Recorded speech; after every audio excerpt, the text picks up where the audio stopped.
সবাই পড়েন সুবহানাল্লাহ, আলহামদুলিল্লাহ, লা ইলাহা,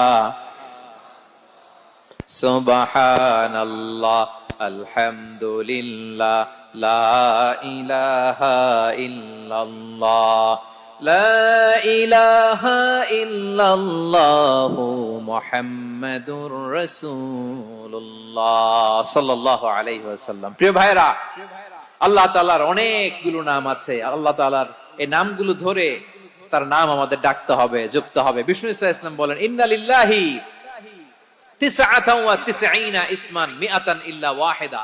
আল্লাহর রয়েছে 99টা নাম, এক কম 100। এক কম, আমরা বাংলায় বলি না যে এক কম 100, মানে আসলে কয়টা? 99টা। বিশ্বনবী বলেন, আল্লাহর 99টা নাম আছে, মিআতান ইল্লা ওয়াহিদা, এক কম 100। মান আহসাহা দাখালাল জান্নাহ, যে ব্যক্তি 99 নাম মুখস্থ করে তার সিনার ভেতরে রাখবে, আল্লাহ তাআলা তাকে জান্নাত দিয়ে ধন্য করে দেবে।